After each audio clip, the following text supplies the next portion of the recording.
I opened my eyes and found the most entrancing face staring back at me. Clear skin, dewy eyes, and mischievous smile, all framed by soft golden locks. Involuntarily, my hand crept toward her cheek for a caress. But when flesh met mirror, I finally woke up and realized. Yes. Good morning, me. Must still be hazy from exchanging bodies yesterday. Lacing my fingers together, I reached my arms up for a test stretch. Stiff. Not one to be bested by a vessel of my own design, I brought my palms together and began twisting. Take that, you stupid spine, I thought. You will rue the day you defied me. Just how many backbones and digits and faces had I conjured? I'd lived long enough to know it was foolish to try and keep track. Cagliostro, did you hear? We're going to visit a new skydom! Lyria's voice echoed from behind the door, snapping me back to the present. Sounds fun! I'll be out in a jiffy! My voice was a weaponized rainbow, strategically pitched to invoke thoughts of hugs and sunshine. As the cutest girl in all the skies, no other tone would live up to my utter perfection. You see, it's a common myth that cuteness is in the eye of the beholder. But actually, as I have witnessed through my research, it is a fundamental law of reality. I quickly brushed my disheveled hair, minus one lock, as per the theory of adorable bedhead optimization, and went to the door. The crew would need me at my cutest if they were to survive an untrodden skydom.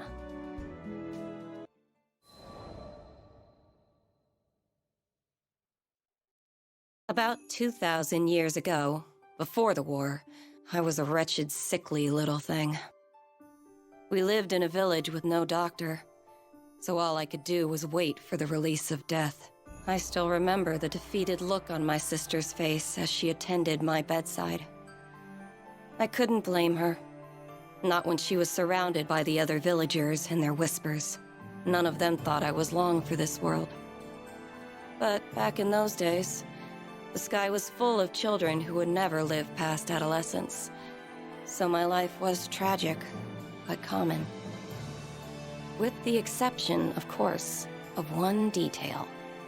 My intellect. I had been working on a theory of reality, one that would let me rewrite the laws of existence. I dubbed it alchemy. I was too weak to leave the house, but my sister would fetch me the necessary reagents for my experiments. At first, each failure was more spectacular than the last. Creating a fully functional body from nothing but dirt and speculation was complicated. Instead, I focused on creating an ageless vessel capable of housing a soul. Hypothesis, test, fail. Hypothesis, test, fail. My pile of discarded monstrosities grew with each unsuccessful trial. But finally, I succeeded in producing a small life form, no bigger than your average roach. Sure, a misplaced footstep would have killed the damn thing, but it was life nonetheless. And it was proof that I could achieve mastery over my own mortality. Now that I had more data, all it took was a few more months of testing, and voila! I had synthesized a flesh bag for myself. My soul was finally free to occupy a worthy form. Now, repeat this process a few thousand times, and my reputation spread throughout the skies, garnering love and admiration from the masses. Alchemy was at its apex, and death had been conquered for all. Yeah, right. More followers meant more opportunity for betrayal. Eventually, a faction of alchemists turned my own bloodline against me, and they managed to seal me away for centuries. Assholes. These magic prison stories always end the same way. A few hundred years of slumber, and people grow complacent. A group of clueless travelers, aka the crew of the Grand Cipher, managed to stumble upon my inert form and, foolishly mistaking me for a primal beast or something, lifted the seal. Immediately, I wanted to eradicate them. No one could find out I had regained my freedom. I would not suffer entombment again, even if it meant I needed to transmogrify a few Skyfarers. But then, I laid eyes upon Lyria and her blue hair, and there it was, an entity that I could not identify. I, who had unveiled the very laws of reality, could not classify her existence. She was surely from a different plane.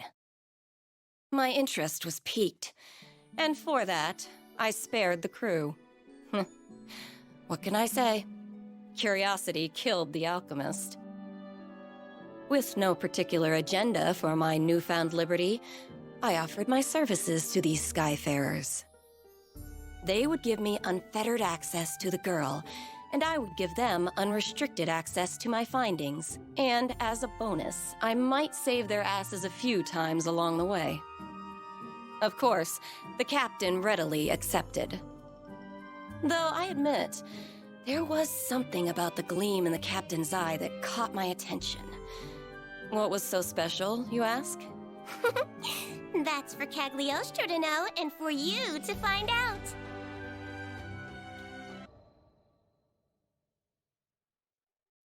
On a typical humdrum day, I was browsing 𝐶𝐸𝐺 wares for a few chemical essentials. Impressive how the world had become a network of convenience. What were previously rare and unobtainable items were now collecting dust on a tradewoman's shelves. My eyes traced the rows of flasks and potions before they settled on a vial clutched by the man standing next to me. Oh, toxin. An excellent choice. Save for the fact that his confused and brooding expression revealed he didn't quite understand what he was holding. Who was this moron? Well, now that I was aware of the potential hazard, I couldn't leave well enough alone. Traveling with the crew had certainly rubbed off on me. Excuse me, mister. That looks scary. What you gonna do with it? He looked stunned. An appropriate reaction, given my stunning countenance. What? This? It's pigment. Needed for painting supplies. Oh, I didn't take you for a painter, mister. Pigments were frequently composed of toxic earth metals. Perhaps I worried over nothing. It's not for me. My little sister's the artistic one. Huh? His entire mood shifted, tense shoulders relaxing and lips curving into a soft grin. It was nothing like a few seconds ago, when he seemed to be studying the pigment like his life depended on it. Perhaps he was a few rupees short. No, mental calculus doesn't translate to confusion. His look was more concerned? No. I'd seen that exact expression before. So what color picture will she paint? Cagliostro sure wants to see the final product. Aw, pretty please. This is coming out of nowhere. What the hell?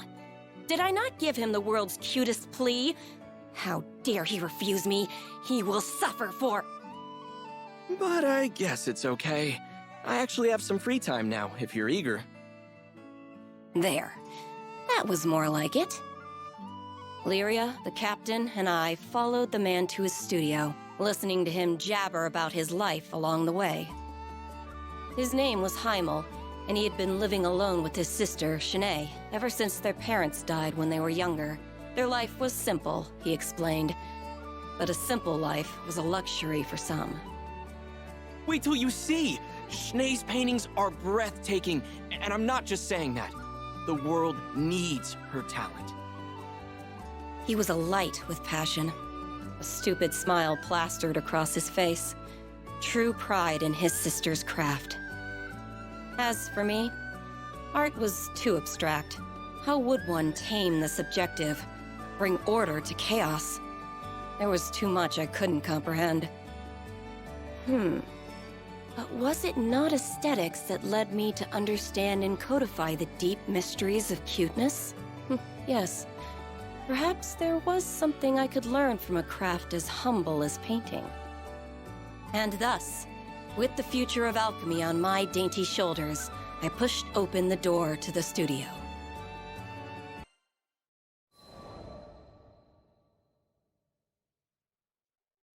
We entered to find 𝐮𝐻 violently tossing in bed. 𝐼𝐿 rushed over, grabbing a phial of healing tincture from her bedside. Hand supporting her shaking head, he poured the concoction into her mouth. Immediately, her convulsions lessened, but her breathing was still labored. It became clear why he was so antsy back at Sierra's store. Toxic pigments could be dangerous in even the most steady of hands, and, well, I glanced down at 𝐮𝐻's fingers trembling on her bedsheets. Pressing forward, I gave her a cursory examination. Normally, I don't afford peons the luxury of my intellectual evaluation, but I was feeling generous. These symptoms are grave. Do you know what's the matter? Lyria's voice quivered with worry. I do. I've seen this exact disease once upon a time. 𝐼𝐿's eyes shot to me, propelled more by hope than surprise. Truly? The local doctors have been useless. They just give her pain relievers and leave. Can you do something? As much as I wanted to refuse, in that moment, 𝐼𝐿's desperation reminded me too much of my own sister. I'm not a medical professional. Sure, I know a formula that might ease her symptoms, but it's not a permanent solution. Not to mention the biggest pain in the ass, tracking down all the components. Please, you're all we've got. Ugh, begging. Now, the deal was sealed. And it had nothing to do with Lyria, Vern, and Captain Goody Two-Shoes staring holes into the back of my head. Fine. The world's cutest genius alchemist Cagliostro is on the case. Consider yourself lucky. We left the studio and hurried back to the airship. In this skydom, I could think of only one environment that would produce the necessary reagents. Mount 𝐻𝐻𝐿𝐻.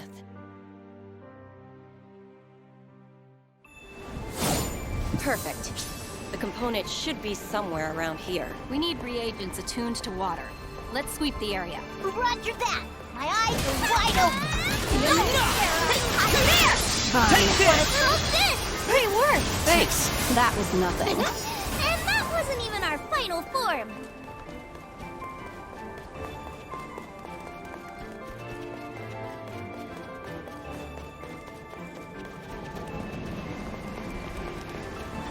You're a mean water spirit! Why don't you play nice?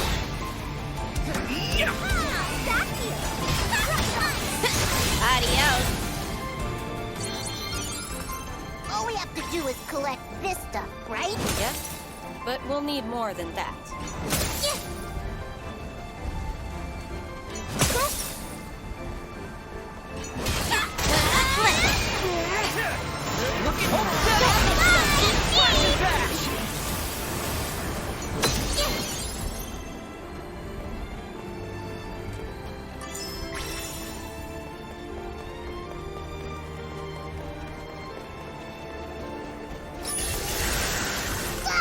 An ambush!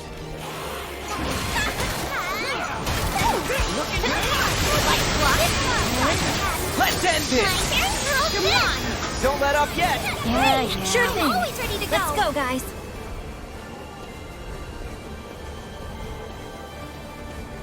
Are those spirits protecting it? Either way, looks like we'll have to go through them.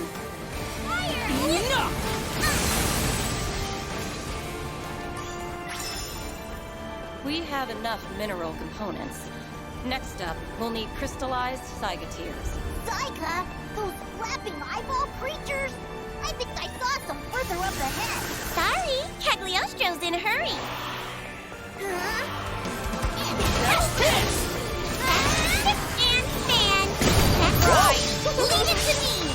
How satisfying. That was nothing! Slashing back!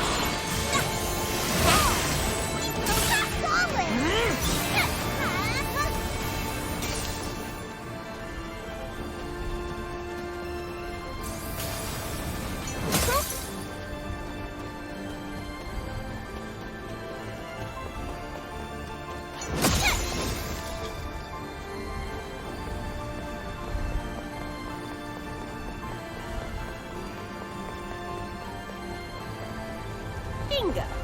Pardon our intrusion. 𝐮𝐬's counting on us. Let's do it!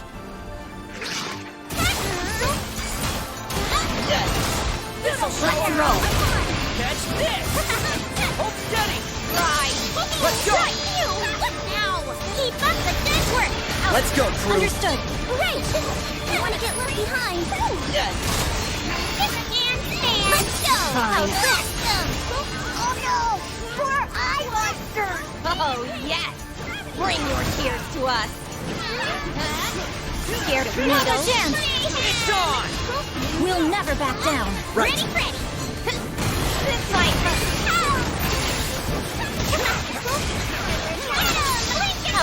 Got it. I'd love to get that ectoplasm under a microscope. I don't like that gleam in your eye. Reagan leg! Too hot to handle. Come on. Sure. Let's get him. Nice teamwork. Cagliostro agrees wholeheartedly. Out of practice now. You're going down. Let's get it started.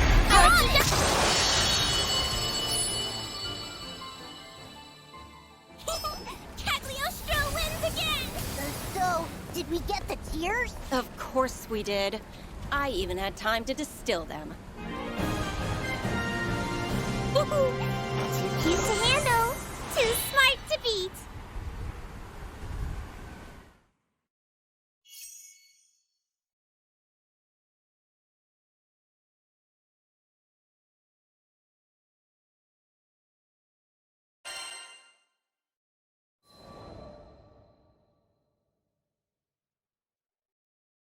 We'll repay you someday.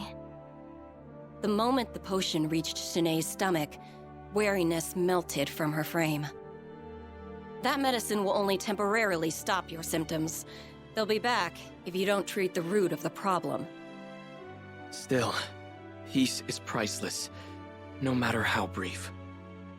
𝐮𝐬 was not the only one feeling more relaxed.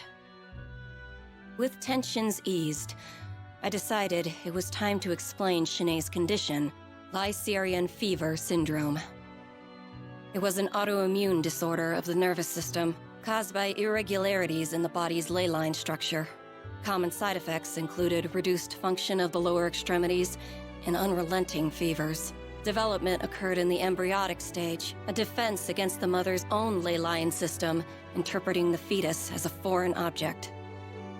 Of course, the prescribed painkillers and fever reducers had not been effective. They could not treat what was essentially a natural function of 𝐮𝐬's body. But the formula you made for us, it suppressed her symptoms, didn't it? Sure, but suppression isn't treatment. And besides, there will be unfortunate side effects if she uses it over a long period of time. I'm just sorry I couldn't make you a true cure. Please don't apologize. I feel like I've reclaimed a part of my life thanks to you. Brave little thing. She had done nothing to earn her lot in life, but suffering claimed her all the same. Though the world was built upon fundamental truths, at times, I felt as if I understood nothing about it. It was a bright day when Vern, Lyria, the captain, and I went back to the studio. 𝐮𝐬 was staring out the window with a dazed smile. So the formula was still working. Good. Crazy how you invited yourself to the studio to see my sister's paintings. And now you're her personal pharmacist. Serendipity's funny like that. If you feel like repaying me, how about you finally cough up some art and show me around? That's a fair price.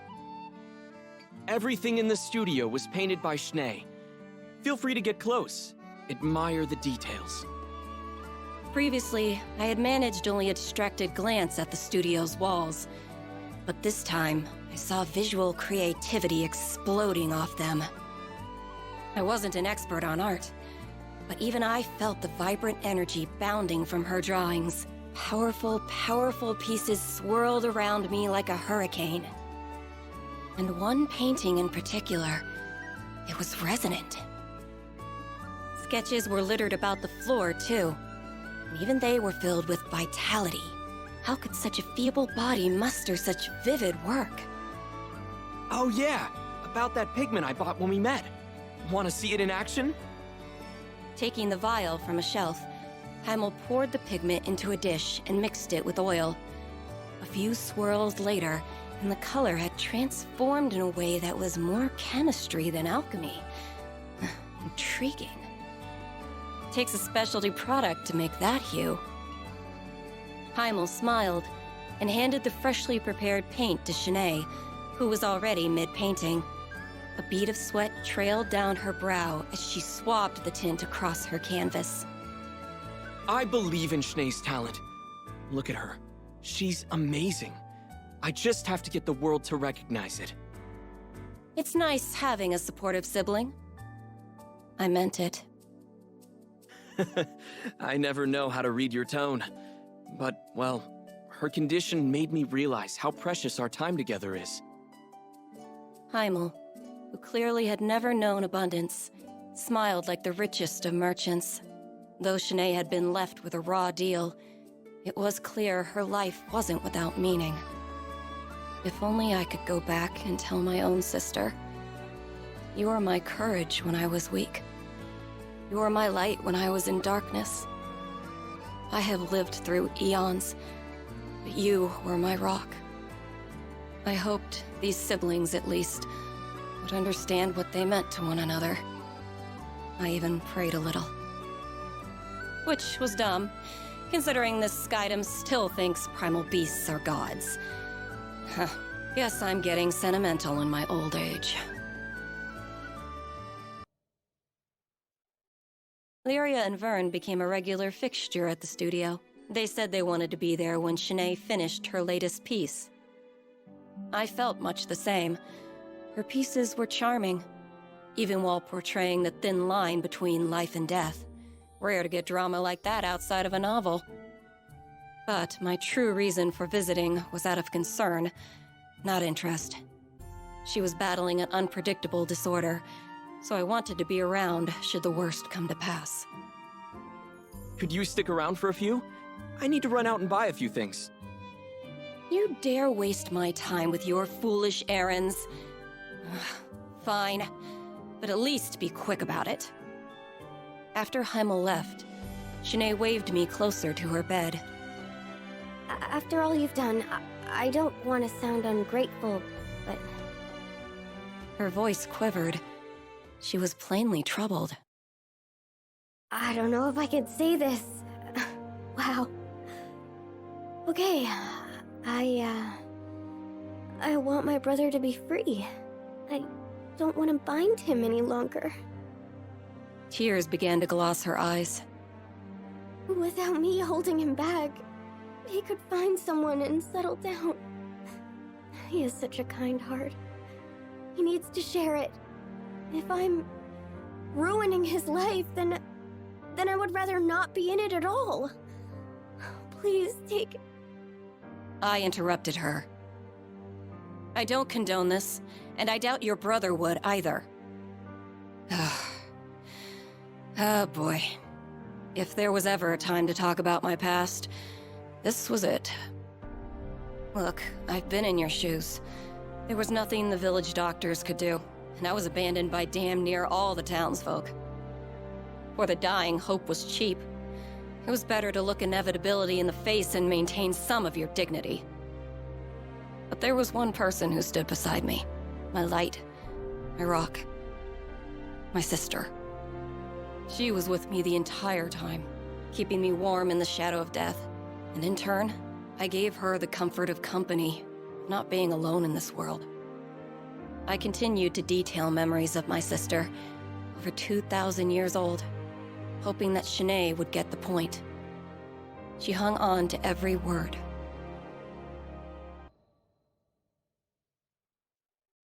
When I concluded my story, to my disappointment, 𝐮𝐬 seemed to pick up the wrong message. How did you get better? Simple. The curse of genius. I developed an entire school of magic and abandoned my wretched body. I couldn't suppress a proud grin. She nodded along, not quite understanding. I couldn't blame her. Few people had the opportunity to learn the glory of alchemy, especially in these far-flung skydoms.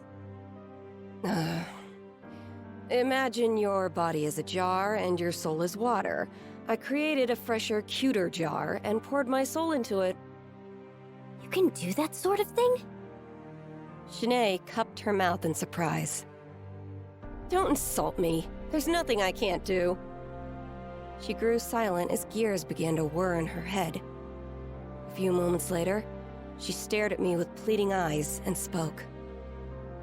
Could you do it for me? Well, that was predictable. But I could relate to her predicament, and that alone made me want to help. If you really want to go through with this, I can make you a jug too. However, you should know, it wasn't going to be simple. The soul swap was messy on an experienced alchemist's psyche, much less a mundane girl's. Nor would I be around to perform maintenance down the line. It could very well be a fast track to the grave. And to inhabit an alchemized body was to stray from the natural order. She would forever be a false life form. 𝐮𝐬 had no knowledge of the arcane, and she was struggling to grasp these factors. And what's worse, I didn't have the decades needed to explain the details. So I opted for a simpler route, and explained the side effects in more mortal terms. Even if your memories, knowledge, and personality make the jump, you will never feel the same. Your senses will feel foreign. Your fine motor skills will be dulled. In short, goodbye, art. Take, for example, the sky. We each paint it in our own way. One may clumsily blob some white on a blue background, while others might choose a deeper hue or express the clouds with more definite contours. Art is a negotiation between the artist's mind, eye, and hand. And if 2/3 of that equation were to change, then the artist might as well be a different person altogether. Even I, genius that I am, took centuries to adapt to this process. Finally, it means you won't be human.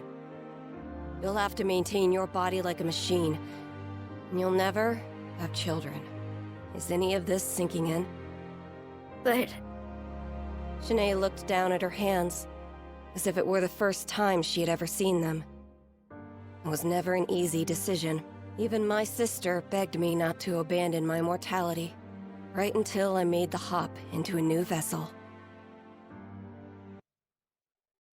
The silence was deafening. 𝐮𝐬 was considering her past, and what abandoning it would mean for her future. I observed her until I grew impatient. There's no reason you have to make up your mind now. As long as you found an answer before we sail out of the skydom, I can help you either way. Capiche? I turned to leave, causing the bedridden girl to lunge after me. wait! I don't care about losing my art. If it will free 𝐼𝐸 to live his life, then my choice is clear. Her tears were pierced by a genuine smile. She bore the pain of losing her creative soul and the joy of gaining a liberated brother. Even with my infinite understanding of the universe, I could not say which of those emotions was stronger. You sure you don't want to talk to him first? She shook her head. I felt a small pang of regret.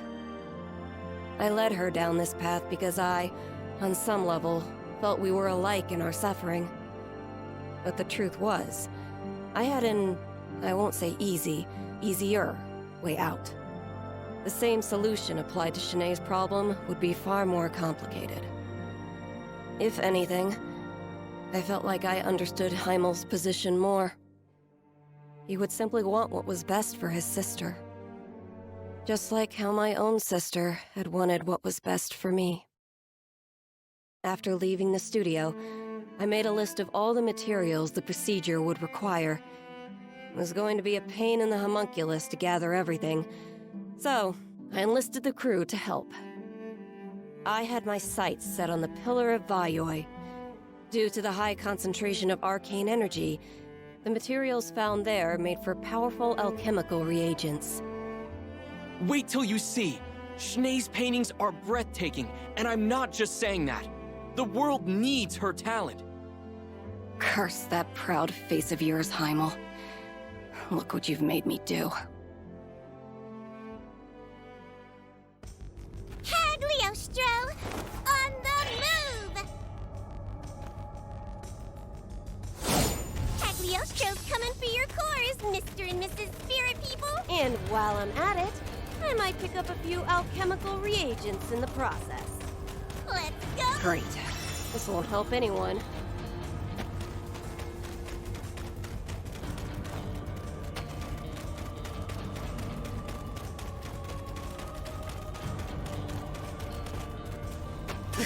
Useless trash.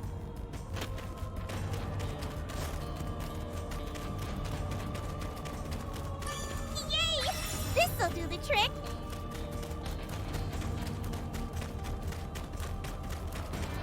Look at all those spirits! What do you call a group of them anyway? A herd? A flock? I call them target practice. Now come on, we need dark and light cores. It's go time! You're going down. It's on! Nice follow through. Let's keep it up! You got that right! Breaking leg! Hooray!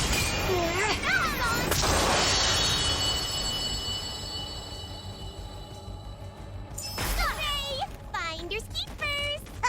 Sounds like we're making good time.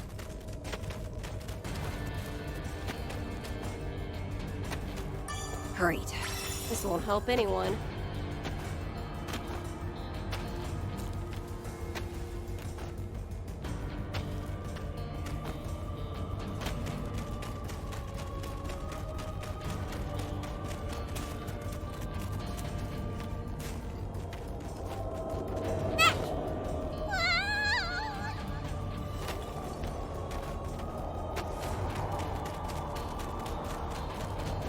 Ribbon tied. Spells ready. Components gathered. Hooray! That's it for all of our elemental components. Now, if only we can track down an effigy. Open up. Get him! We're down. Nothing to it. This is why we're the best! Hear that, Fuji? Now maybe you'll Shut up! Don't let them.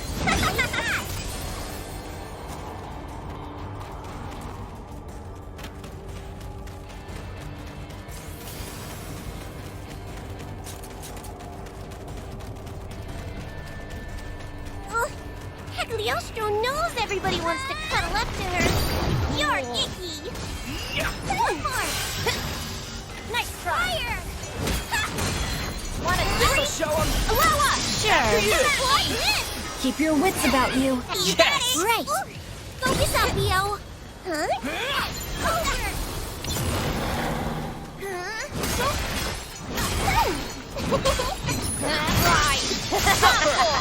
Look at you.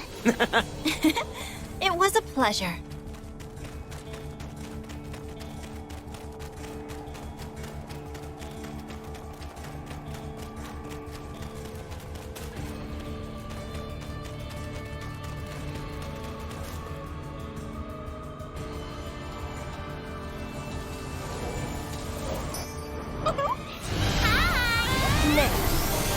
Blast you into alchemic dust. I think I'm starting to feel sorry for the spirit. Right behind You're you! not getting away. This crew rocks. That's right! Right? We did well. Just like that! On my mark! I need to get lost. Call? Move it, Beyond. Get on him. Did you see me? Try to Did I touch do this! great or what? Hold back! Let him roll. One, get him! Huh?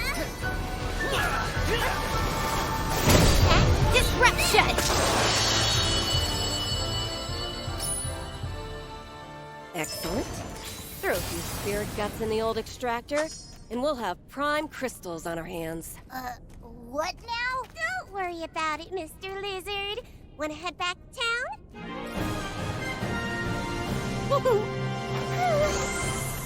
What a toughie!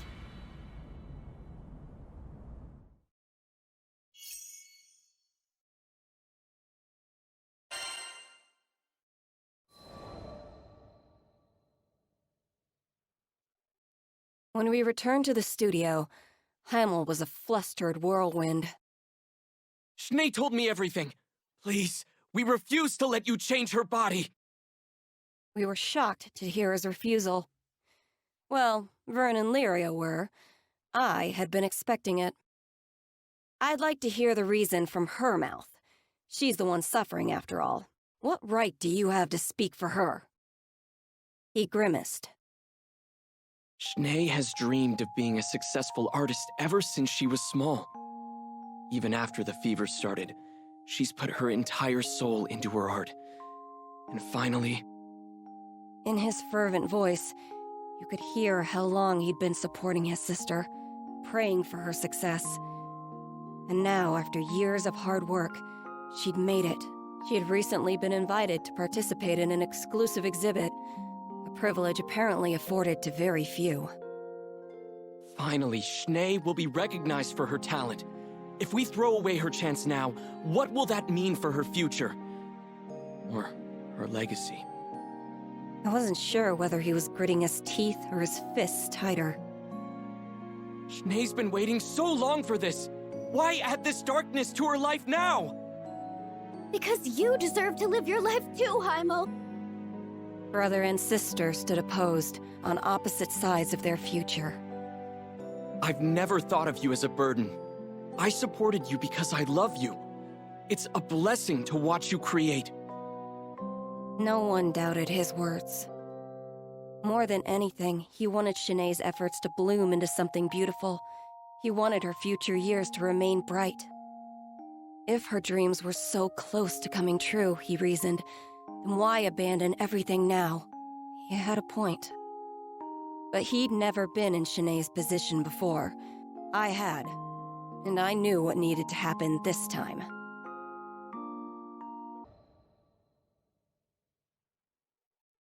𝐮𝐬's attitude changed after hearing her brother's plea. Cagliostro, forgive me. I was selfish, looking for a quick fix. But now, I know I should face this disease and live my life the way I meant to. Figures. You needed time to process your options. Actually, that was the reason why I asked 𝐼𝐿 about his objections in front of 𝐮𝐬. She needed to hear his part. We're sorry for wasting your time. We know it wasn't easy to gather all those components for a new body. New body? Doesn't ring a bell. But you said you would give 𝐮𝐬 a new vessel. Right into my trap. I reached into my pocket and pulled out a bottle of pills and a note, handing them to 𝐮𝐬. I present to you my genius medicine for slowing the progress of Lycerian fever syndrome. I calculate it's 3 times more effective than the previous tonic. Not hard to manufacture either. I'll give you the recipe. Stop by 𝐶RO's sometime, and she'll help you fill it within 2 to 3 business days. Wait, Cagliostro, so why did we go all the way to the Pillar of Vayoi? It wasn't obvious? I needed some stronger base reagents to help synthesize the first batch. My crewmates looked at me with irritation. But when you've lived as long as I have, sometimes you need to spice things up with a few pranks. While we're on the topic, I did a little more research. Experts say that ley lines rebalance themselves after a number of years.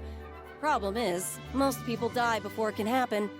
But with my new prescription, you should be able to make it long enough. No sweat. Cagliostro, how can we ever repay you? You are everything to this family. 𝐮𝐬 was so overcome with emotion, she couldn't express her own thanks. I didn't mind her silence, though. Excess sentimentality always spoiled the mood. We had more important topics to discuss anyway. Right, So about payment. The founder of alchemy developed a new medication specifically for your family. That's gonna cost ya. 𝐼𝐿 swallowed, readying himself for the worst. I'm a fool. You're absolutely right. We don't have much in the way of money or valuables, but we'll do whatever it takes to... I think there's been a misunderstanding. You don't get to decide my reward. Are we clear? 𝐮𝐻 and 𝐼𝐿 both nodded in fearful silence. Seeing harmony restored to the studio was a wonderful feeling. I even allowed myself to bask in memories of my sister as a treat.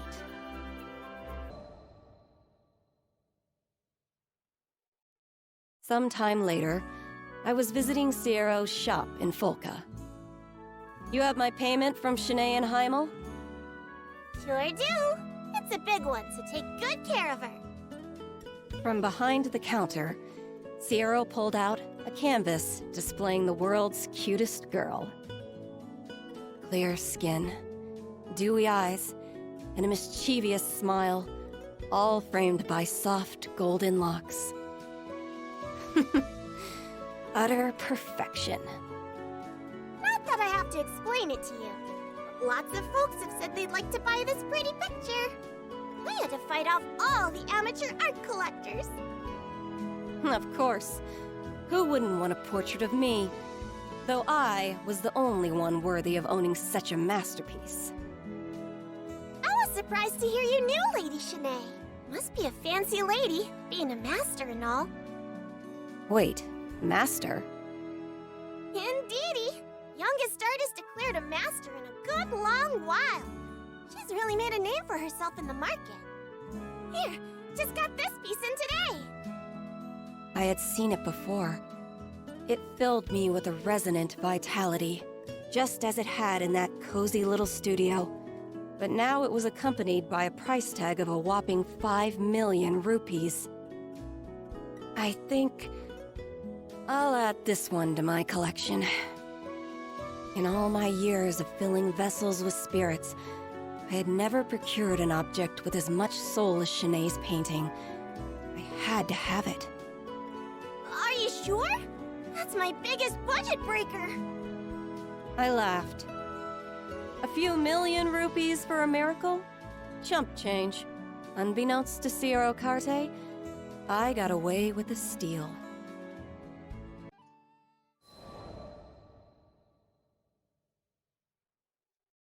I was born in a snow-laden hamlet, peopled by Harvins, small folk more accustomed to the plow than the sword. We believed the skies far too vast for us, and, as I was soon to learn, its dangers far too many. It happened when I was yet a green callow youth. I strayed beyond our fences and into the claws of a monster. I cried for help, but all that met my voice were the howls of the wind. Abandoned even by hope, I could only give myself up to death. But before the darkness took hold, I saw brilliant figures skimming the sun-kissed snow. They were the 𝐿umiel Order of Holy Knights, come to my rescue. Oh, that there were words bright enough to reflect their flashing swords as they did battle with the beast. Or sounds tender enough to echo the kindness with which they took my hand and led me home. What can I say, but that they were as mighty and generous as the sun? On that fateful day, they gave me life and guidance. I learned that by shutting your eyes to danger, you only leave it free to wander in the darkness. Thus, I resolved to turn toward the light and become defender to the skies. I would join 𝐿umiel and, with my farmer's hands, bear aloft the banner of virtue. I threw all my being into training, begrudging no amount of sweat or tears. And, with the passing of days, that little girl lost in the snow grew to become the captain of the 𝐿umiel Order of Holy Knights.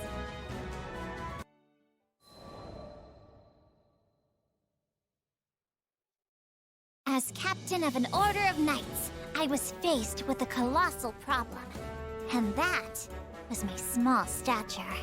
No one had ever heard of a Harven leading a charge, what with our stout legs and poor reach. Now that I lived among drafts and humans, I would have to develop a style of combat that would turn my size, if I may so phrase it, into a matter of little importance. Seeing that I worked twice as hard, despite being half as large, my compatriots grew to respect me, and I was appointed captain. Their very heartstrings thrummed with joy. But even the brightest diamond has its flaws. Within Lumiel's proud walls, there were some that scoffed to behold a Harven captain of their knights. For my part, I cared not what was said of me. However, I would not stand to have the good names of my comrades dragged through the mud. We are an august and redoubted order, and I'd rise up to that image by any means necessary. Thus began my days of height exercises, stretching devices, and miraculous concoctions. Not all came from reputable sources, but I took a tactical approach. If it had a chance of working, I'd try it. Days grew into weeks, which grew into months, but I grew not 1 inch. Then, it happened. Right as I was on the verge of losing all hope, word reached me of a distant village that had devised a height tonic. Here was the answer to all my prayers. With expectation lending the spring to my step, I slipped from my quarters and set out on my quest.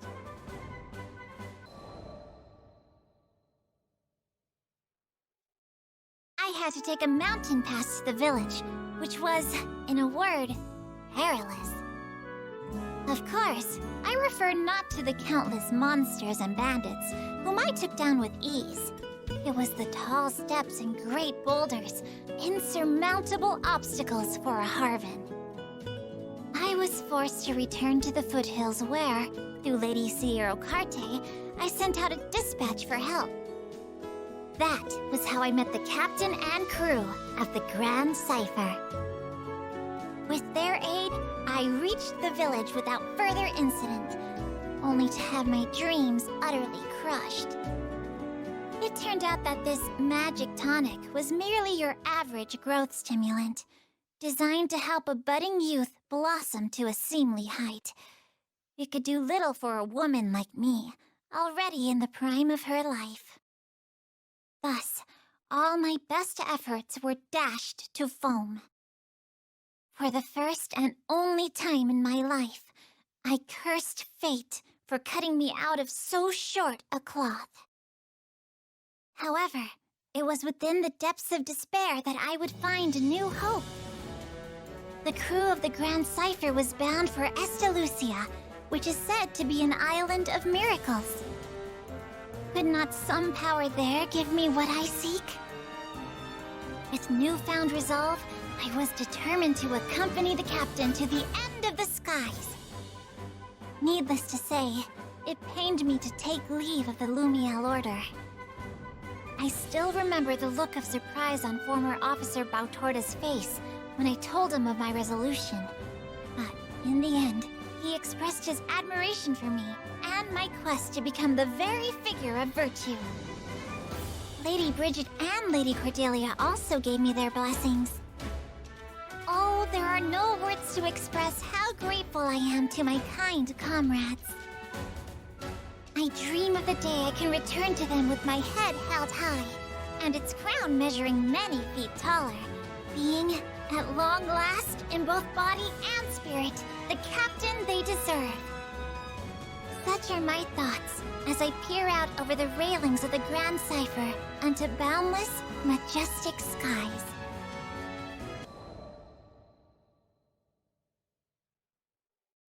One day, when I was visiting Seed Hollow on business, I espied a young man crouched in a corner of the central plaza. There was no mistaking his mussed hair, a style rebellious youth call the Mohawk, and surly face. Here was Sir Soupstock, helmsman of the family 𝐿𝐵𝐻. Is something the matter? The lad met my inquiry with a scowl. The hell are you looking at? Beat it, kid. Wait, hold on a sec. Ain't you a part of that crew? Assured of my goodwill, 𝐸𝐵𝐻 unfolded his troubles. Whilst making his usual rounds squaring away accounts, the lad had met with some resistance. One of their clients, a nobleman disdainful of 𝐸𝐵𝐻's low birth and tender age, had refused to pay. I'm an officer too, you know. Got my own grunts working under me, good people. But we're dealing with the real frilly-pants, blue-blooded noble here. Any attempt to rough him up, it's straight to the slammer. 'Twas a treacherous path, 𝐸𝐵𝐻 added. A single misstep, and it was his reputation in the mud. Hearing this, my heart went out to him, for I knew what it was like to feel green and small, with judging eyes upon me. I offered him my aid. I appreciate the thought, but no offense. You look like a kid. If I bring you on my rounds, they're gonna change my name from 𝐸𝐵𝐻 to 𝐿aughingstock. At that moment, a servant arrived, bearing a message from the nobleman in question. It read, "I've decided to pay. Meet me at the following location." This whole affair was starting to smell ranker than a goblin's breath. He could just as easily have sent money with the servant. Why go through the trouble of arranging yet another meeting? There was mischief afoot, and I resolved to accompany 𝐸𝐵𝐻 to stop it in its tracks.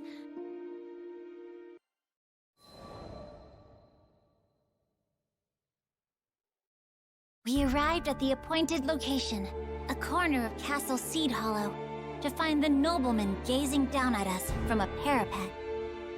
Ah, just the face I've been waiting to see. My hair stood on end. The crooked smile on his face spoke louder than words. Though I knew his intentions to be wicked, still, I tried to help the man see reason. You gave your word to pay the family 𝐿𝐵𝐻 what they are due.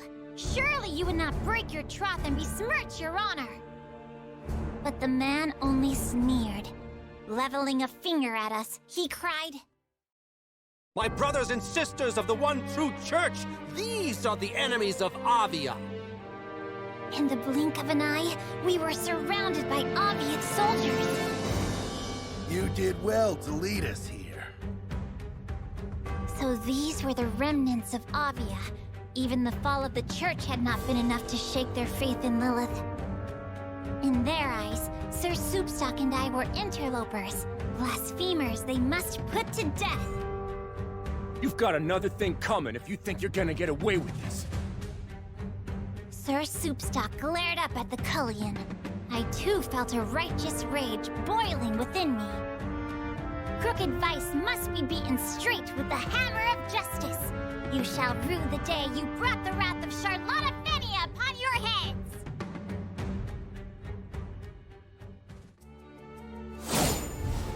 If you will not listen to our demands, I shall be forced to compel you to. Does anyone else hear a buzzing little flea? Go forth, my 𝐾𝐿𝐴𝑡𝑎R, and decimate them!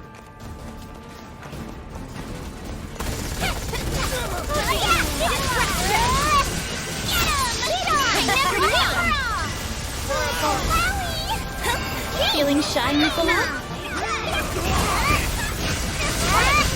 Cover me! Let's get him! Save the day! Only veteran Skyfarers could execute such a stratagem. That was nothing. It's me!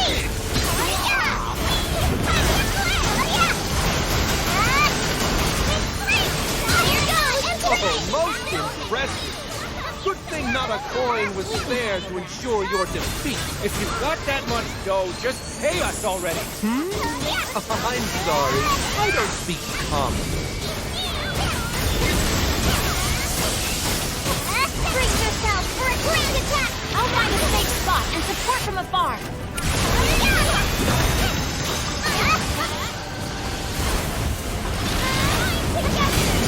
No, that was great!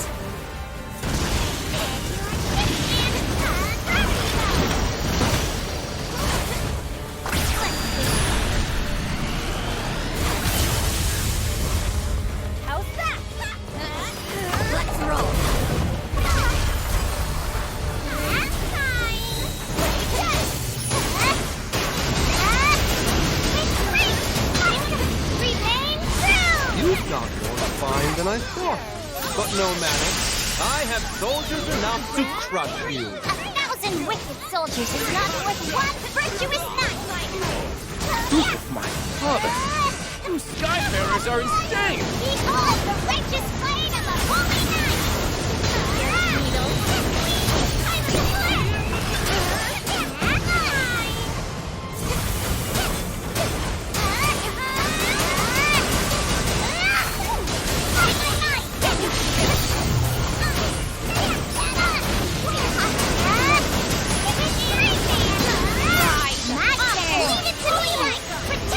You must be joking! Do any of you claws actually know how to fight?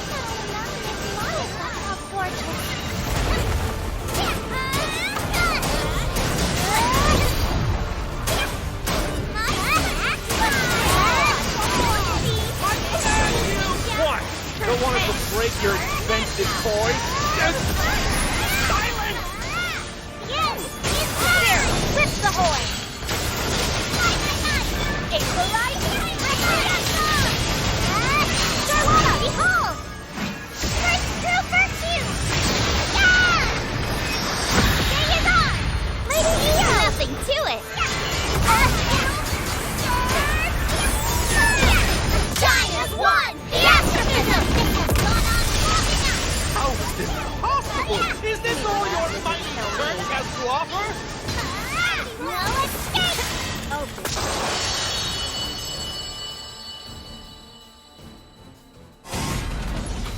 Nice! A nightmare! This is a nightmare!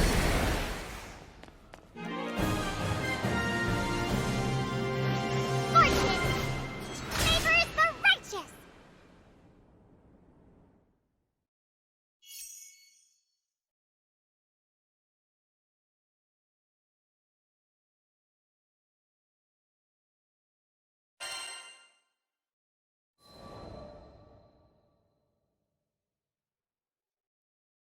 Sweet blazing broth.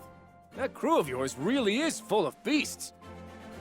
After making some courteous response to Sir Soupstock, I turned my attention to the nobleman. You must pay for what you bought. I thought even children knew that. And so, with many groans and grimaces, the varlet handed Sir Soupstock what he was owed. You sure got me out of a tight spot. Thanks. And sorry about all that crap I said about you looking like a kid. I assured him there were no hard feelings. Comforted, he continued. I shouldn't be saying this being in my line of business at all, but truth is I'm not much of a fighter. Would have been dead meat if it weren't for you. He confided in me that, when the 𝐸𝐸𝐻𝐻 appeared, he felt the blood of courage draining from his body. I too am not immune to fear, but as a pure and righteous knight of Lumiel, I have duty, honor, and purpose as my guiding lights. Hearing that, Sir Soupstock graced me, for the first time that day, with a shy smile.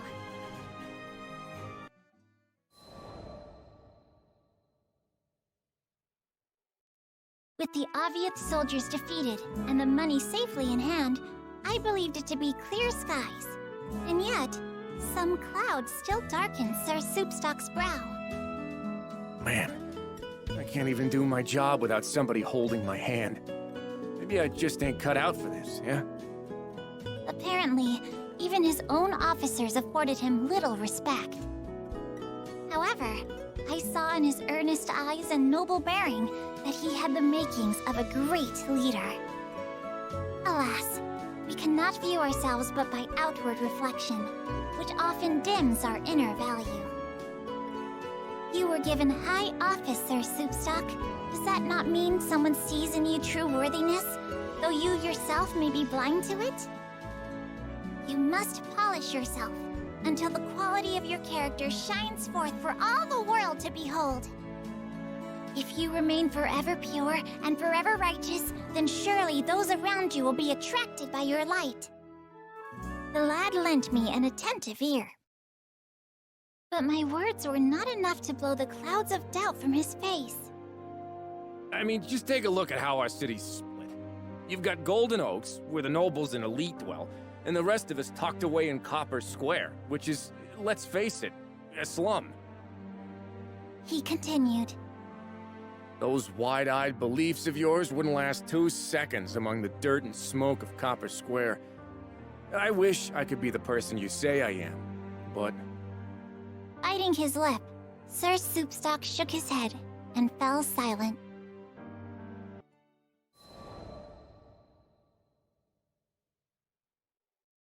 A few days later, 𝐼𝐶 asked me to meet with him again.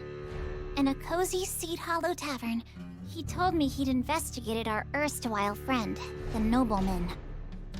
It seemed the scoundrel was now prancing about the city, spreading lies and slander about the family 𝐸𝐽𝐽. 𝐼𝐶 hoped to make his own rounds and mend what damage he could. But, fearing yet another ambush from 𝐸𝐽𝐽, he hoped I would accompany him as his guard. His own staff, infuriated by the nobleman's dastardly doings, were foaming at the mouth and mad for a fight. However, the level-minded 𝐼𝐶 knew that stooping to bloody violence would only further stain their image. I've gone through his dirty linen, and believe me, there's a lot of filth. I'd leak it now, but with these rumors floating around, I don't know if anybody'd believe me. Never one to stand for such injustice, I began cudgeling my brain for a solution.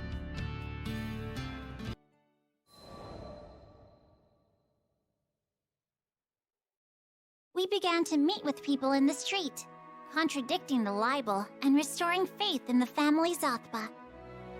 I learned that a good informant is well-known and well-trusted, and, according to his own officers, no one in Seed Hollow was better liked than 𝐼𝐶. Though his mannerisms savored, admittedly, of a brute, at his core he was as sweet and pure as any lily. It was little wonder the denizens of Seed Hollow were fond of him. As we exchanged more words and tidbits of information, a picture began to form of the nobleman's intentions. He was not acting, it seemed, solely from a place of vengeance. The churl desired to build his own network of informants, using the remnants of the Church of Avia. Furthermore, in his lust for wealth, he was terrorizing the good people of Copper Square and compelling services from them. Thus, the family 𝐸𝐽𝐽, who kept peace in the district, was to him a bother and a nuisance. It was likely he craved their banishment. Now, fully apprised of the situation, 𝐼𝐶 told me of his intention to once again meet face to face with the crafty villain.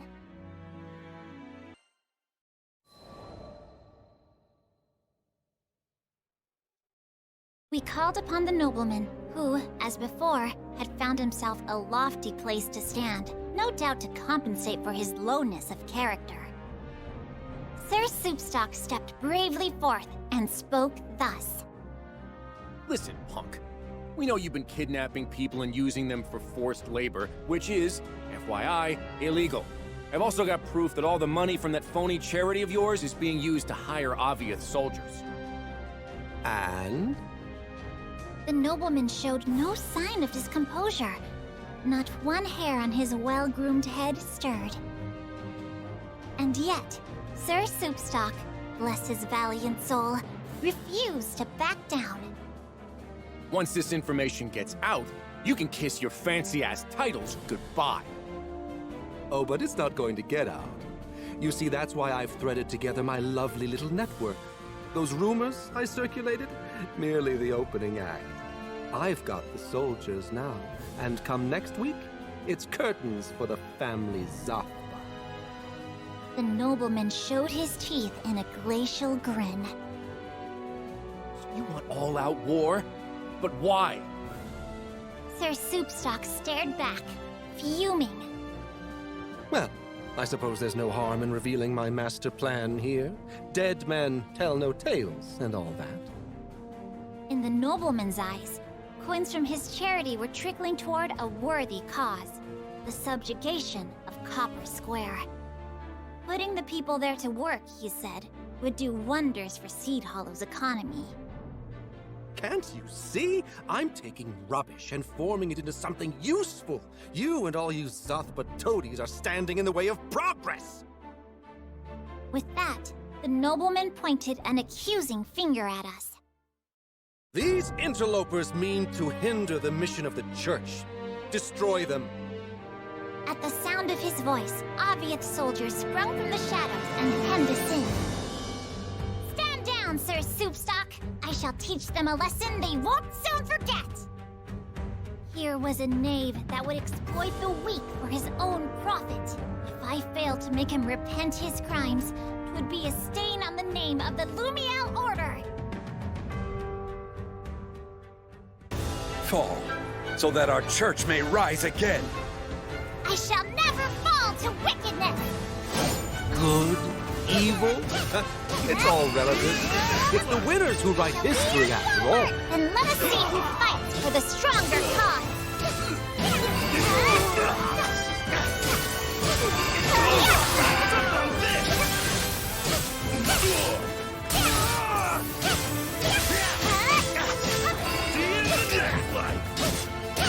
You're a tenacious little flea, I'll give you that. But this time, I brought my most ruthless warriors. Violence and fear. Do you want this to be your legacy? At least I shall have a legacy.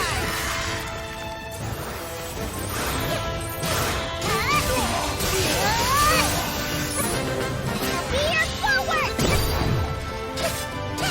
What? You can't even kill a little girl? Fools! Worthless pigs! How dare you speak to your comrades like that? You're the only pig here.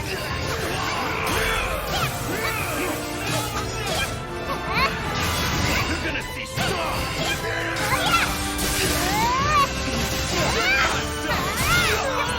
Here we go!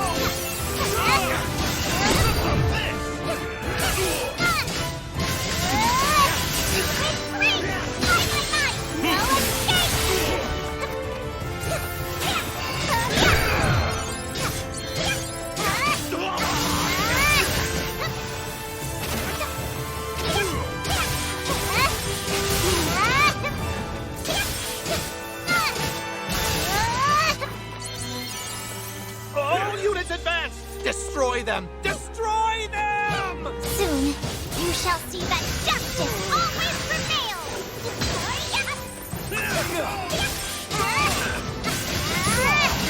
It's me! On guard!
Impossible!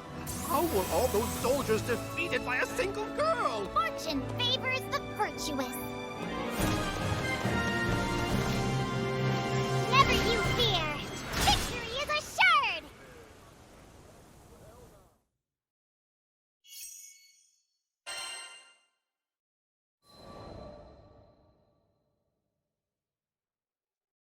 A leader must earn the good graces of their followers through pure and righteous conduct. You cannot buy it with gold, nor command it with power or titles. But instead of lending an ear to my advice, the nobleman began running his mouth, stabbing his own soldiers in the back with sharp words. I thought you 𝐸𝐵𝐿 bunch were stronger. Pity. The whole damned lot of you aren't even worth a rupee. But don't think you've won, interlopers. I am still a member of the noblesse. Those copper square dogs would lick my shoes in return for a crumb of favor. You may celebrate for a day, but the ultimate triumph shall be mine! You sure about that? 𝐼𝐶 pulled a transceiver from his pocket. Everything you've said to us, you've said to those copper square dogs. Face it, jackass. You're finished. Voices of censure and indignation began to spill from the transceiver. As 𝐼𝐶 turned a dial, they magnified, filling all the air with rage. It can't be. Here and there, amongst the heated words, were cries of exultation and praise for the family 𝐸𝐸𝐸𝐸. Thus, overcome by a raging sea of noise, the nobleman bowed his proud head and fell to his knees.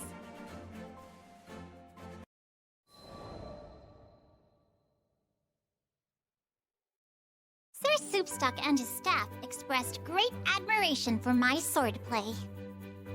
It's just mind-boggling, you know? You've probably trained harder than most of the best mercenaries out there.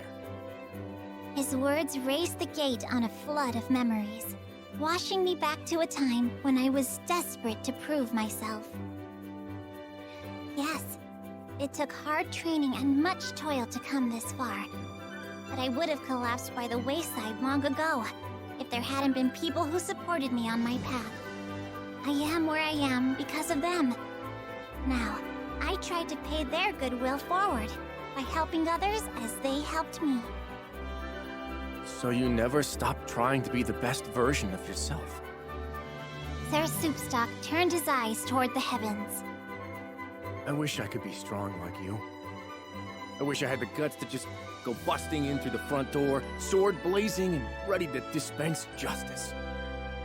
Hearing this, all of his officers raised their voices in protest. But you are strong. You got it all, man. The brains, the chill, the network, and the integrity. You could search the whole sky and never find a better informant. We're proud to work for you. Couldn't have said it better myself. 𝐸𝐸𝐸𝐸𝐸, who'd been watching from afar, made his way forward and clapped a hand on 𝐼𝐶's shoulder. You did good, 𝐸𝐶. Just like I knew you would. Boss, it's an honor. And that was the first time I ever saw 𝐼𝐶 give free rein to his emotions.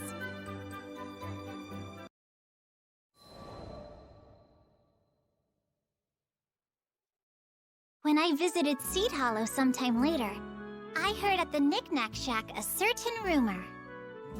Apparently, one of the officers of the family 𝐸𝐸𝐸𝐸 had taken up forever pure, forever righteous as his creed.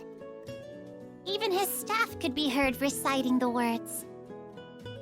The Justice Soup Gang, led by Mr. Mohawk, has been getting a lot of missions lately, and the family 𝐸𝐸𝐸𝐸 stocks are on the rise. Their soup stock, that is. I glanced about me and saw only faces as bright as the sun. And I knew in my heart that the warmth of those smiles did not derive from Lady Sierra Carte's rather pitiable jest. I'm from Tremont Island, a quiet little place where I lived with my parents and sister. Things were good, except my sister was suffering from a terrible condition. We couldn't treat her on Tremont, so she was forced to travel to another island, all on her own. Back then, skyfaring wasn't nearly the safe bet that it is today, so I wasn't sure if she'd even make it there, let alone receive treatment. I loved my sister more than anything, so waving bye to her as she took off toward an unknown future was the hardest thing I'd ever done. I hoped beyond all hope. I hoped till it hurt, that her cure would be swift, and she'd sail back to me with each setting sun. But the days, they grew into months. Sometime after she left, a brutal pandemic spread across Tremont, crippling our population in a matter of days. I was shocked, watching the good people I'd known all my life pass away. But I was horrified when it claimed my parents. And when it came for me, I knew death was waiting at the front door. What can I do? I thought, lungs heavy and weighing me to my bed. What could I do but turn to the skies and pray? Please, if you're listening, I want to hear my family. I want to hear their voices again. My pleas were answered, but not by salvation. No, it was Celeste, the primal beast of death, who descended from the heavens. She stole death from the suffering islanders, preventing them from slipping into the afterlife. They became zombies, sentient and rotting. Unlike the others, my corporeal form faded away, leaving my spirit to haunt the land. This, at least, gave me a faint hope. If I was given an unlife, then perhaps my mother and father would be given the same gift. But the months, they grew into years. And it became clear that though Celeste held dominion over death, life was a more complicated matter. It was my wish that had brought unlife to Tremont. I was to blame for turning my hometown into a living cemetery. If the villagers knew what I had done, well, that's why I chose to haunt the manor on the outskirts of town. Alone in those halls, with no one to talk to, I counted the days until I lost track of time. Solitude was better than guilt. Isolation was better than hearing my name used as a curse. But with time, the silence ate away at my name, until even I forgot who I was.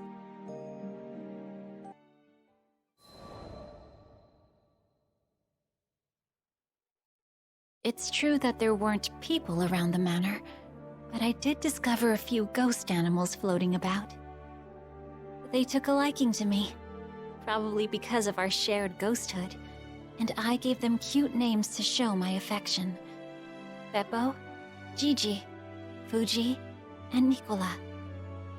Before I knew it, my lonesome days became a little less gray, if not less repetitive. I watched so many tomorrows and yesterdays pass me by. I felt as stale and constant as the mists that covered the island. That all changed when the crew came to my manor. They were a cheerful, lively group, but also straightforward and intimidating. It had been so long since I needed to interact with other people. I knew that if I made contact, I would have to acknowledge the real depth of my loneliness. So I ran, and they gave chase. So I ran again, and they followed once more. No matter where I fled, they found me, undeterred by my spectral form or my ghostly pets. Finally, I decided to ask them about their situation. Thanks to the mists, they explained, their airship was grounded on Tremont. Like me, like the other islanders. We were all prisoners of Celeste. So long as she still had a pact with the island, there would be no refuge from her fog. But, by the same token, her powers preserved the unlives of Tremont's people, myself included. If Celeste was brought down, we would fade with her. It troubled me, but I knew it was a necessary course of action. I had only one thing to accomplish before confronting the primal beast of death.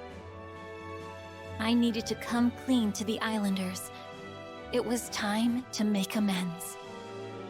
Had it not been for the arrival of the captain and the crew, I would never have found the strength to make that decision.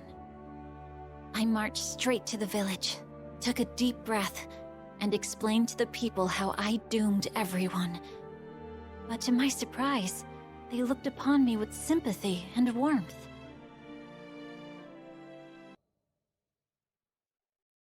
With the understanding and support of the islanders, I called Celeste once again, but she didn't appear, and the mist still covered the island.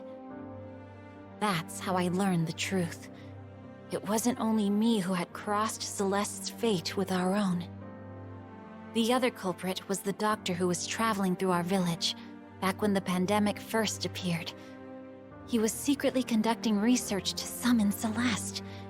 We hurried to the place where he resided, but when we arrived, we found that his consciousness had already been swallowed by the primal beast of death, and he couldn't cough up any helpful information.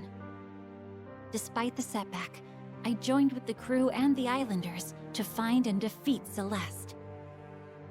The mists parted, and the island returned to its former state. Its residents began to pass into the great beyond, disappearing into light. Before long, everyone I'd known had been lifted into the bright sky, leaving behind only their memories. I closed my eyes and waited for my final moments. But no matter how long I waited, I never began to fade. Left behind, yet again. I stared out at the village, devoid of residents. I was alone, but I could accept that.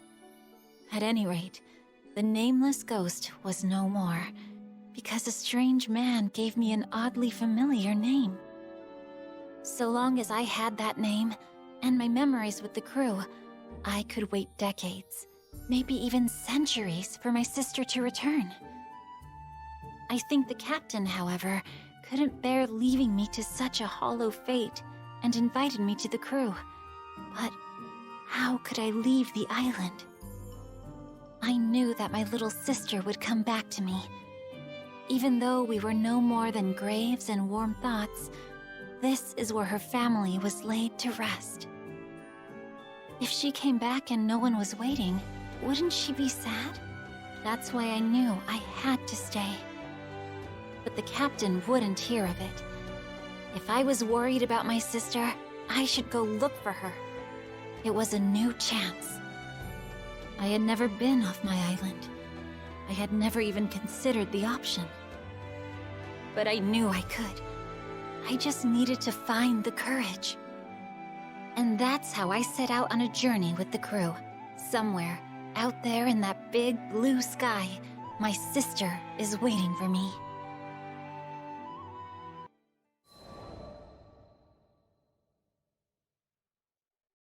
One day, I was out shopping in Seed Hollow Central Plaza when I saw a woman with kind eyes sitting on a bench. She was absorbed in her needlepoint. "Your embroidery is beautiful." Oh, aren't you a dear? Thank you. Her smile was genuine and cozy, just like the blanket she was working on. She told me it was a present for her beloved. I've never seen anyone so outside before. She giggled. "Really? I'm hoping some of this cheerful sunlight works its way into the fiber." Her name was Malfira, and she invited me to have a seat beside her. Admittedly, the weather was beautiful, the kind that made you appreciate being alive. Or, well, unalive. There was a long, thin trail of white dividing the sky, the aftermath of an unfortunate cloud that had been pierced by a wayfaring airship. How fragile those clouds. How fragile our journeys. I glanced back at Malfira, who looked to be making diligent progress. A familiar memory crept to mind, of a time when I begged my mother to sew new stuffed animals for me and my sister. The nostalgia was comfortable, welcomed even, but I was brought back to the present when I heard a troubled sigh from beside me.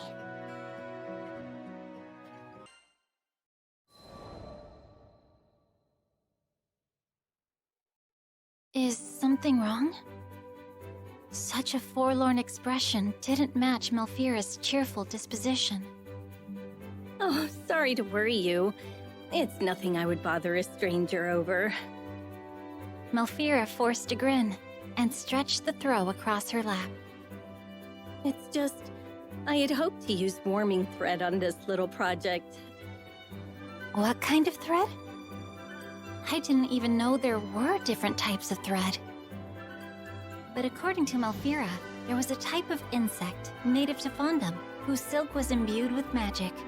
Items made from this silk were said to retain a comfortable warmth all year round. If only I could get to Fondom on my own. And then there's the matter of tracking the insect. Her smile never quavered, but the way her eyebrows stitched together, ever so slightly, covertly signaled her true disappointment. I could do it for you. I know I look young, but I'm a veteran Skyfarer.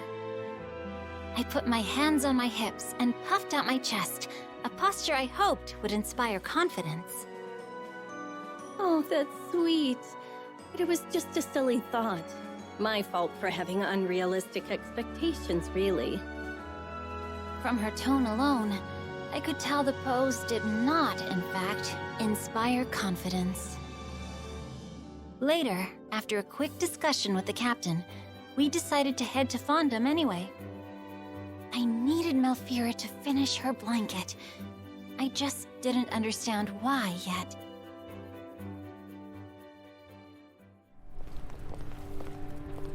All pets on deck. According to 𝐸𝐿, the insect in question nests atop the local wildlife, but there's a rumor a vicious monster also makes its home here. Stay on your toes. Those look like fire spirits. We better get them before they get us! Rain of arrows! Turn them against the flag!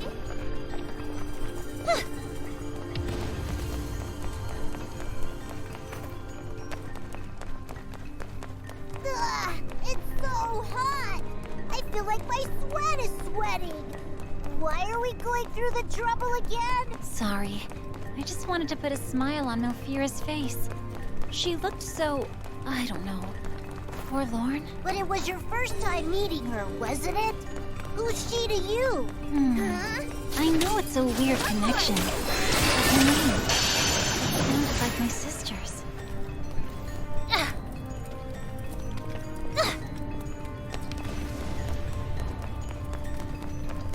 Looks like someone wants to fight. Let's teach them not to butt in. You're so cool! There! What a mess! Now we're next! Let's go! Right! That was great! Not bad for a mere specter. Not bad for a 1,000-year-old dirt clod.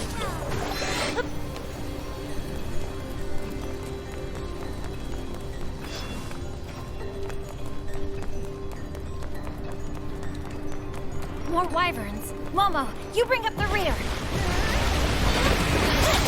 Doctor's in! Let's go! Keep it up, guys! Sure thing. Let's go, guys.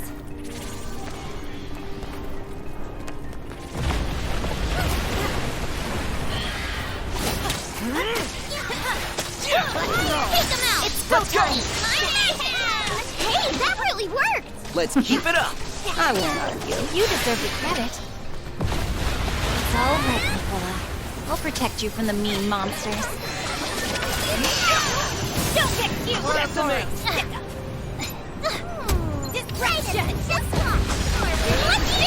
Lay it on him! Gigi, Beppo, down, boys! You can't play so close to the magma. What if you fall in?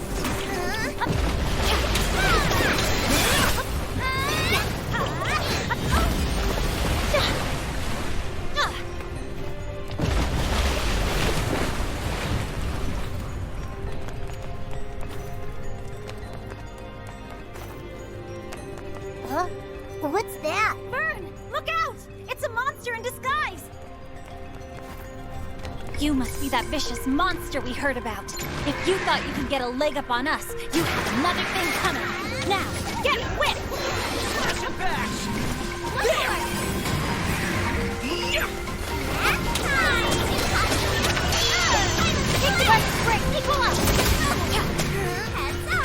Fuji! Nikolai! Get them! Take this! What is fine. We'll never back down. Let's go, Bring crew! it to rock! Great! If they want to go all out, then so can I. Don't take your eyes off them! I'll burn you up!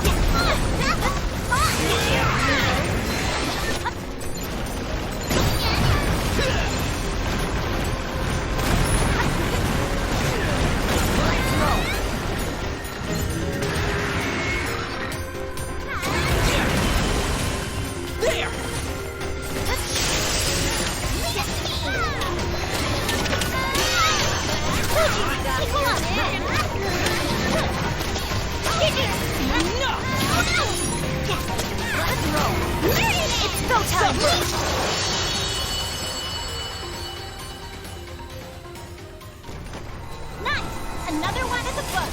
Now we can find that bug in peace. Huh. Huh. Spineless bunch, weren't they?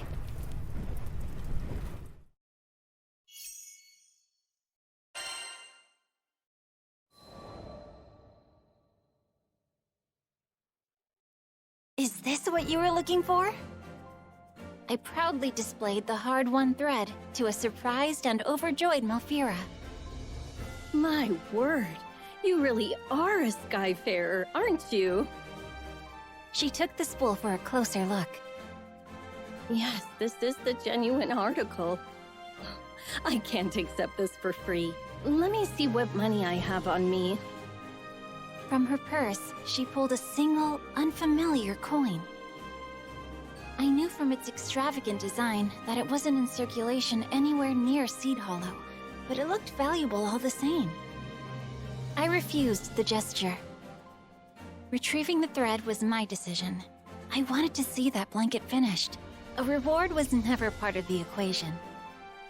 Malfira's grin bloomed into a full belly laugh. She told me I was a strange girl. Laughing with her, I replied that I had met Stranger.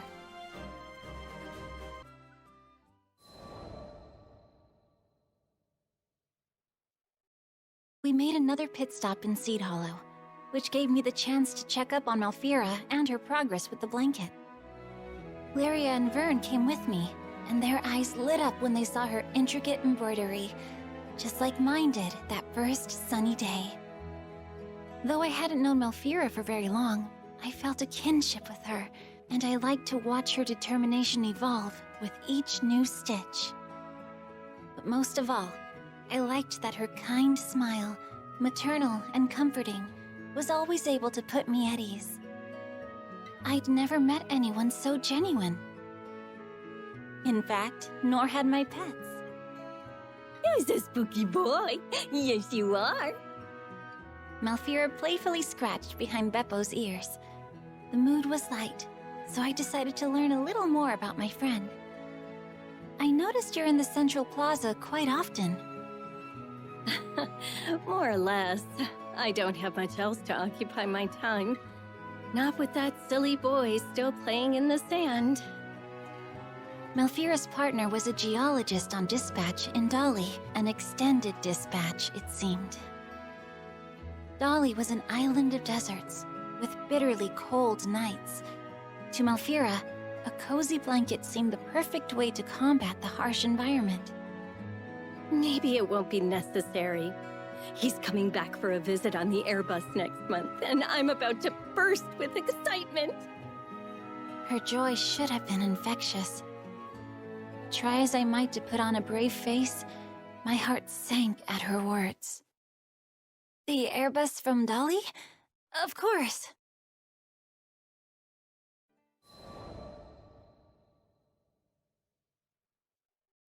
During the next month's visit, Malfira looked more downtrodden than I had ever seen.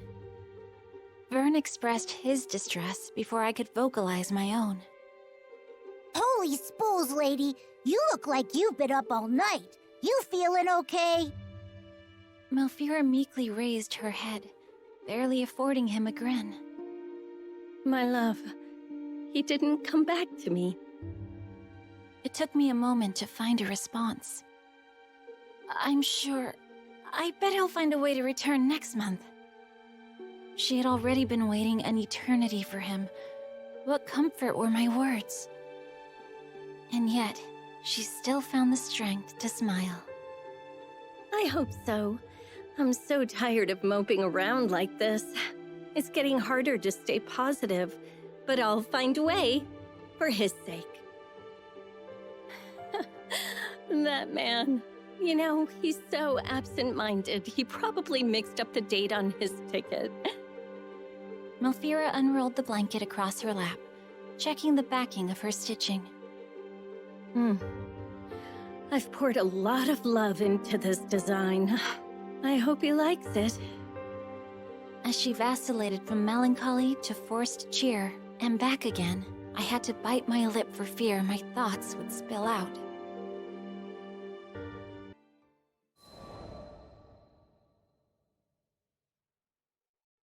1 month passed, and still no word from Malfira's beloved. I'm sure he has his reasons. Lyria tried to comfort the young seamstress, but Malfira's smile was noticeably dimmer than before. Yes, you're right.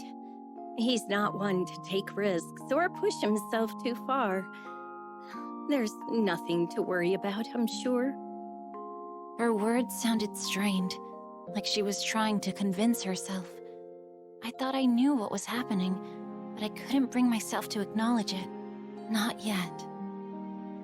We were all stuck in awkward silence, so I changed the subject. How did you two meet? It was in this very plaza. He was a bookworm, so he came here to do his reading. I was out catching some sun myself when he found the courage to sit next to me.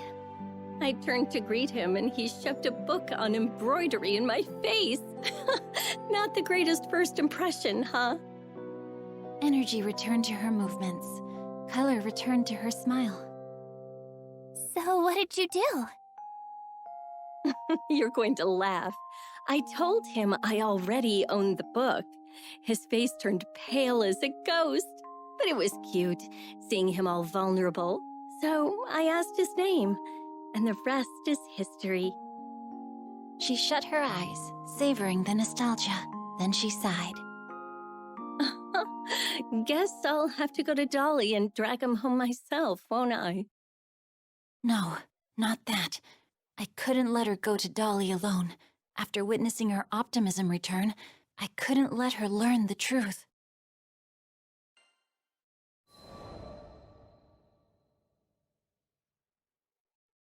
No, you should stay here. We'll go for you.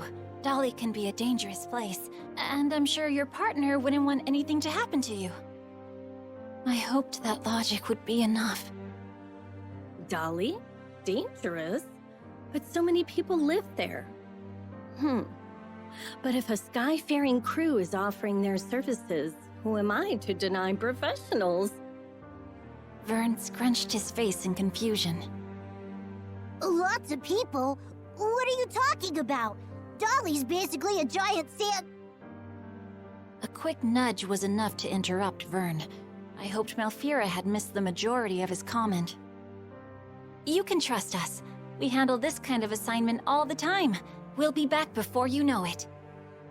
Okay, let's do it. My air of confidence, false though it was, seemed to bring her welcome relief. Could you take the blanket with you? I wanted to give it to him myself, but I know he's probably already spent weeks freezing at night, and it won't do me any good here. She pushed a soft bundle into my hands. It was warm to the touch, thanks to the silk from Fondom, but it was also warm to the soul, thanks to the love and care that Malfira put into every stitch. Of course, it would be my pleasure.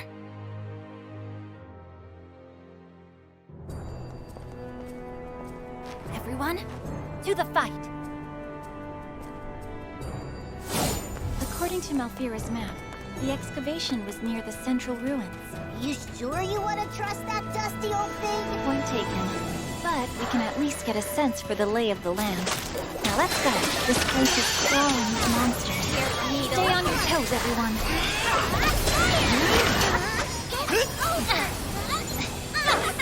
Direct hit! Disruption! One more! Making this difficult! Reagan Lay!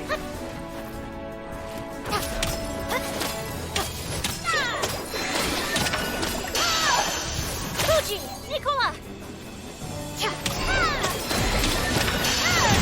Sands! Making this difficult!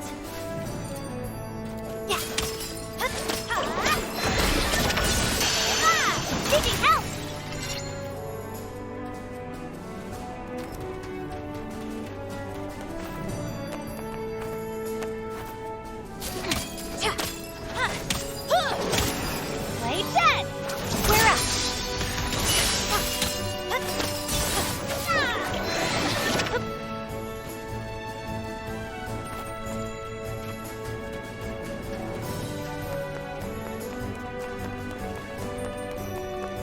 Clean this place up so we can start our search!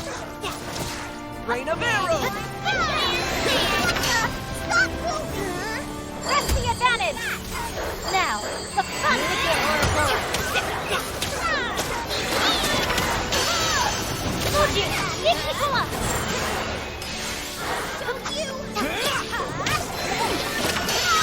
Get in here!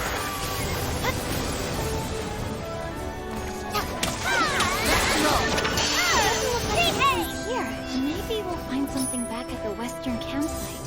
It's worth a look.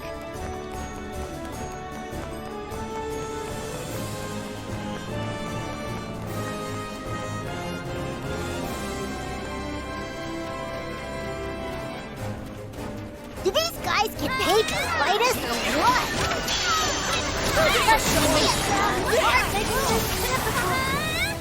Play dead! I'm starting to get restless. Come on, let's hurry. Just like that! Fire! That's it!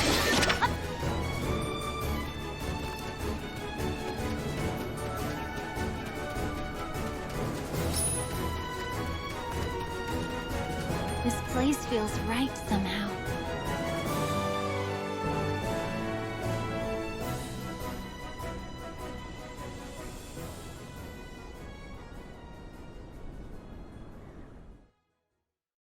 I think I saw someone over there! Let's go!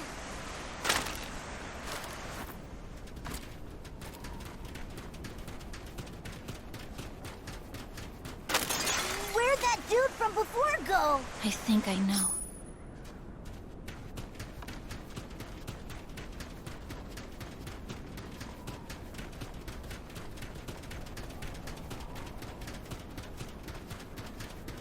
No, it can't be. I'm afraid so. He's no longer with us, but we've at least found his resting place. That's some comfort.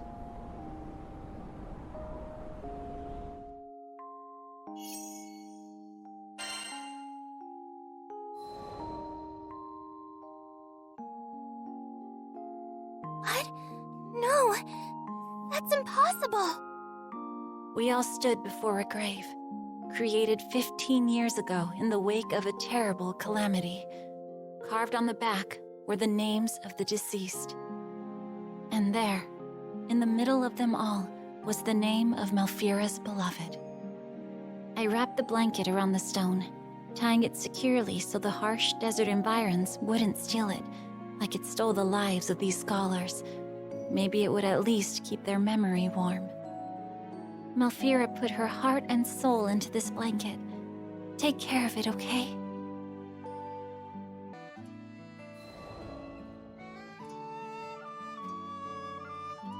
When I returned to Seed Hollow, Malfira's voice was shaky. Is he okay? I couldn't face her as I struggled out a response. He's fine. He said the survey was taking longer than expected, that it's going to be a while before he can join you. Oh, thank goodness. I was starting to fear the worst.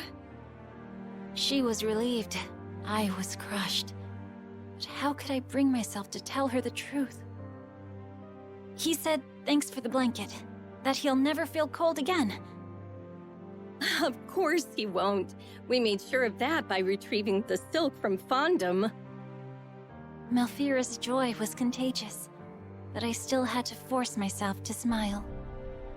I'm not sure if my act was convincing, but I knew, more than anything, that I didn't want to show her how sad I truly was. When her own grin softened, I knew my ruse had failed. If anything, my glaring lies had only cast a light on the truth she buried deep in her mind. Oh, I can't thank you enough for delivering the blanket. I knew I couldn't rest until it was safely in his arms. It clicked. Malfira knew what she was. She knew what I was. Hearing the sorrow evaporate entirely from her voice confirmed it. But now nothing bound her to the world, and she began to fade, like mist in the morning light. I watched, tears in my eyes, as the contours of her form blurred into abstraction. Somewhere deep down, I knew I had died. It was the day he left for Dolly. I'm not sure what happened, but I just had to wait for him, hoping he would come sit next to me one more time. I've held on to that hope for what seems like an eternity. Malfira, I'm sorry. I feel like I lied to you. Oh, hush now. I bent the truth too, didn't I? I was glad for your company. Happy to have someone to chat with. Malfira brought her hands to her chest and looked up to the infinite blue stretching above us. Do you think he liked the blanket? Do you think he's warm now? He was overjoyed. You found the best thread, stitched away in the sun, and poured your love into it. How could he not be? She smiled her last to me, more genuine and placid than ever before. Before we went to Dolly, I wanted to confirm my suspicions about Malfira. I checked with an airship engineer about Airbuses to the desert. Dolly? No liner's been out that way for about 15 years now, on account of what happened and all. He explained that the last ship to Dolly was filled with scholars and their families, leaving on a journey from which they'd never return. But 15 years. She'd been waiting 15 years to deliver her gift. I knew her isolation. I wouldn't let her wait any longer.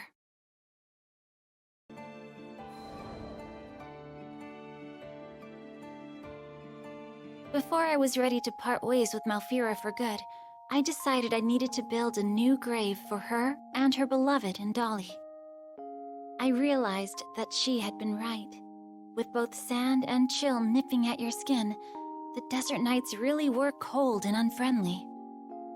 Wrapping the blanket around the new gravestone, I looked up at the full moon and saw 2 shooting stars falling through the night sky like tears down a cheek. And I knew, despite the chill, this was the perfect resting place. I turned to my pets. It's okay now. They'll never be apart again.